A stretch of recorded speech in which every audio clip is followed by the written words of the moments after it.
Good morning to all of the followers, all of the watchers, all of the supporters of the Wise Lemon podcast. I am your host, Zade Eldomiaty, and we are back for another episode. And to address what you guys may already be hearing in your headphones, my voice is a little bit gone.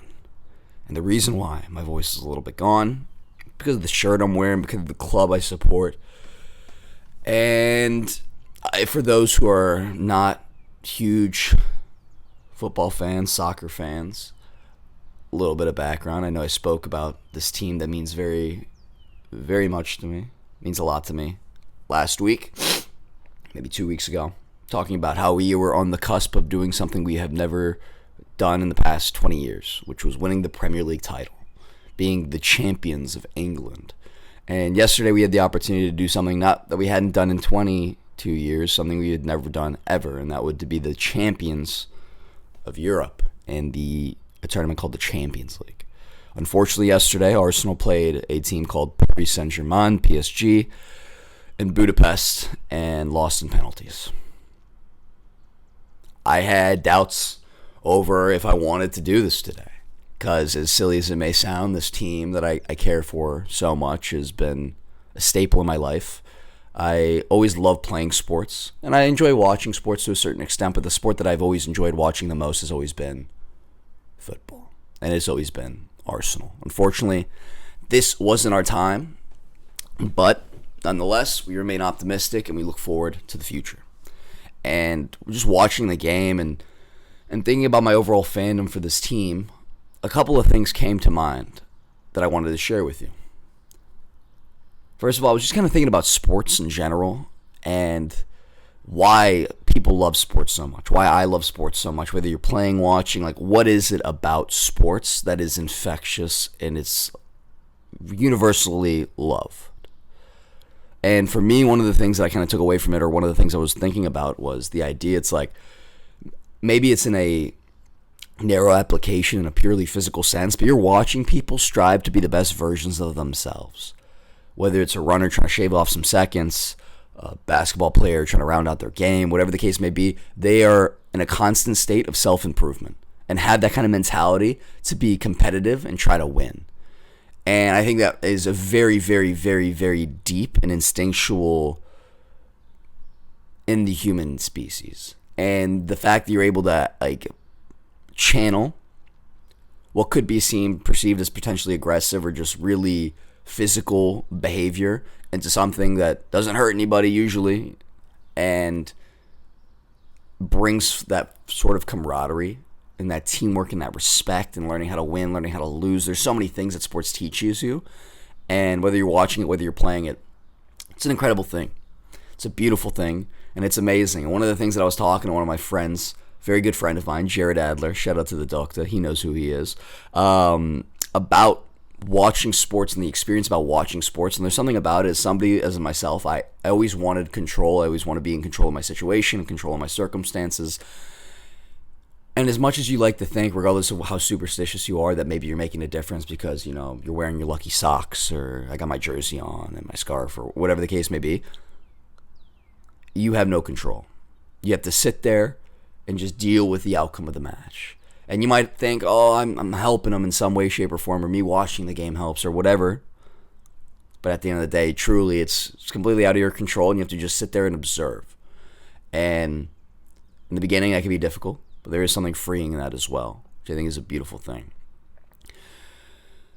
And then lastly, I'm going to keep this short because I don't know how palatable my voice sounds this week, and I don't want to, run you guys through the ringer here, but lastly, what I wanted to talk about is just the beauty of going outside and doing things. I kind of mentioned it in a previous episode not too long ago, but the idea that there's a lot of life to live, there's a lot of world out there, and you got to go out there, you got to see it.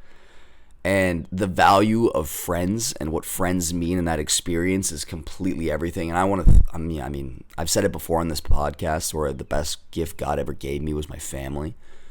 Very, very close second are my friends. I love my friends. They know who they are. It's just maybe not the biggest group in the world, but I feel like, as I like to say, from the womb to the tomb. Like once you've kind of made it in the inner circle, at least in my life, it's it's a permanent kind of mainstay. And I've had incredible friendships over the course of my life. And it's actually funny, growing up, right before 8th grade, my family moved from Chicago, where we were for a very long time, had a lot of friends, had a deep network of relationships, to North Carolina. And it was an entirely different kind of environment. Had to start completely from scratch when making friends. And during the course of that transition, I really focused on building out, making new friends, trying to have a new social network, trying to know people, trying to do things. And in the beginning, it's very difficult and very daunting, especially considering the fact that you're like starting from square one all over again. But the beautiful thing that life teaches you is you find your people through time. And the friends that I made and the relationships that I made, Dirty Randy, and several others, were invaluable. You couldn't put a price tag on it. The relationships we have, the experiences we shared, the memories we made, the lessons we learned together, it's really friendship and the value of friendship. There's nothing better than having good friends. Friends that you know will be there for you. Friends that you could call when you need to talk to somebody. Friends who will call you out, maybe, if that's what you need. Top to bottom, there's not a bad one in the bunch, and I just am really grateful for the friends that I have in my life and recognizing how much more positive they made my experience of living. And I think, sometimes you take things for granted. Sometimes you don't really think about these things in those exact terms, but you should be able to give people their flowers while they should still smell them. And this is my form of doing that because I have an incredible group of friends. I love them all very much, and they've allowed me to become the person I am today. I wouldn't be me without them. And I like to think maybe they wouldn't be exactly who they are without me. So hold your friends close. Play some sports, watch some sports, get out there, get active. And at the end of the day, enjoy. You might win, you might lose. In my case, in Arsenal's case, we've lost. But I'm still incredibly proud of this team, incredibly proud of this group. We've taken steps over the past 7-8 years that has led to this club being in positions that would have previously been unattainable.